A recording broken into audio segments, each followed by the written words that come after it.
Hi, Chad Owens here with Myers Network Solutions, and this message is really for anybody who has any employees that report to them, because we're going to be talking about AUPs. What's an AUP? Well, that's an acceptable use policy. I just said policy, everybody just fell asleep, right? Okay, so there's a whole lot you need to know about securing your network, right? There's tons. You need to know antivirus and spamware and firewall, and you need to know all these things, right? Well, you've got your job to do as a manager, as somebody who has employees reporting to them. Really, there's so many different ways in, so many different attack vectors or access points that hackers are going to try. And one of the ways they're going to try is through your employees. You should never, ever, ever assume that your employees know all there is to know about cybersecurity. Do you know all there is to know about cybersecurity? Does anybody? Right? Never assume that they do. So what you need to do is you need to come up with an acceptable use policy, right? And that's something that we can actually help you here at Myers Network Solutions. We can help you with that.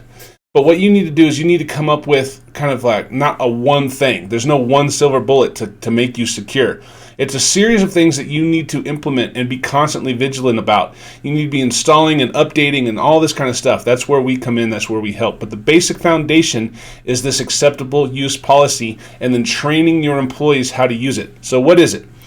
It is a policy that teaches your company how to use company devices, company assets, and other security protocols, such as what to do with email. What do you do when you get this kind of an email? Where do you put your data? How do you transfer big files? Are you going to come in to work from your home PC? Is your home PC unprotected? What about your passwords? What's our policy about how your passwords should be? And should you have different passwords here and there? And who goes to this website? And who gets this file? And how you recognize a phishing email? And all of this. Never assume your employees know it all. There's too much for everybody to know. You need to constantly train them. But what you need to have is a policy that overall handles all of this just on paper, not the technology at all, right? Cybersecurity has three parts to it.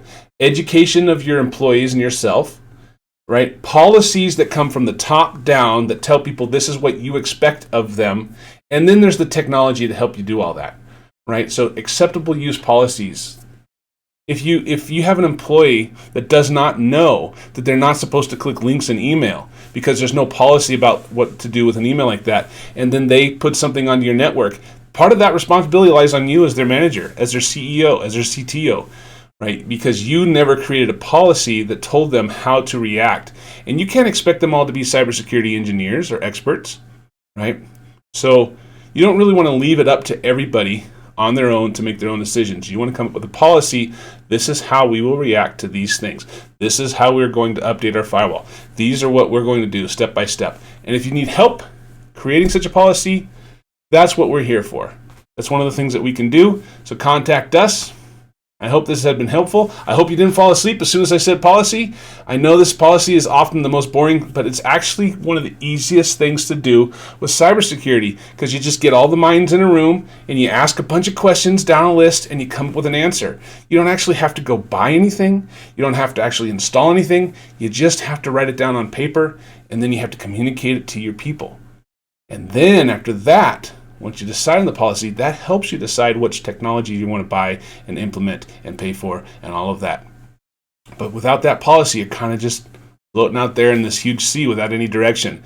This is where the non-technical administration staff really plays a huge part, because your end employee isn't going to care about security if the president of the company doesn't care about security. If the president of the company hasn't said, this is our policy from here on out, nobody else is going to do anything. Nobody else is going to follow suit. This is part of the leadership of cybersecurity. Anyway, I hope this has been helpful, and I hope you have a great day.